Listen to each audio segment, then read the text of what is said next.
தூய்மை இருக்கு, துணிஞ்சு தனிச்சு நிக்கிறேன். 100 விழுக்காடைய மண்ணைய மக்களை காதலிக்கிறேன், நம்புறேன். தன்னையும் நம்பாம மக்களை நம்பாதவன் தான் 2 தொகுதியில் போய் போட்டிடுவான்.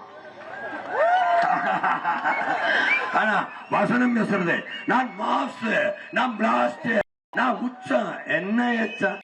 என்னடா பெரிய ஹீரோனா தனிச்சு நிக்கணும்டா, ஒரே தொகுதியில நிக்கணும்டா, கான்பிடன்டா. நம்பிக்கையோட இருங்க, நம்ம வெல்லுவோம். உனக்கே நம்பிக்கை இல்ல, எதுக்கு 2 தொகுதியில்?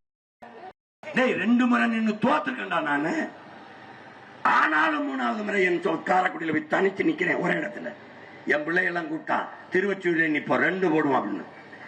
என் கோட்பாட்டுக்கு எதிரு. ஒருத்தன் ஒரு பதவியில் இருக்கும்போது இன்னொரு பதவி போட்டி போடுவது ஜனநாயக துரோகம், மக்கள் விரோதம்.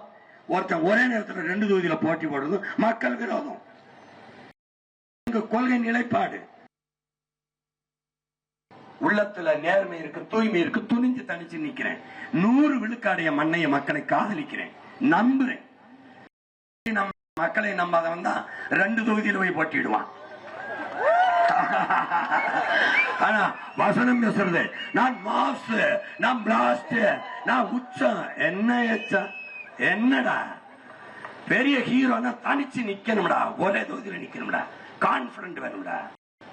நம்பிக்கையோட இருங்க, நம்ம வெல்லுவோம். உனக்கே நம்பிக்கை இல்ல, எதுக்கு 2 தொகுதியில் போய் நிக்கிற?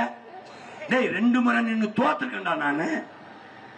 ஆனாலும் 3வது முறை என் காரைக்குடியில போய் தனிச்சு நிக்கிறேன் ஒரே இடத்துல. என் பிள்ளையெல்லாம் கூப்பிட்டா திருவொற்றியூர்ல நிப்போம், 2 போடுவோம் அப்படின்னு. என் ஒருத்தன் ஒரு பதவியில் இருக்கும்போது இன்னொரு பதவி போட்டி போடுவது ஜனநாயக துரோகம், மக்கள் விரோதம். ஒருத்தன் ஒரே நேரத்தில் 2 தொகுதியில போட்டி போடுவது மக்கள் விரோதம்.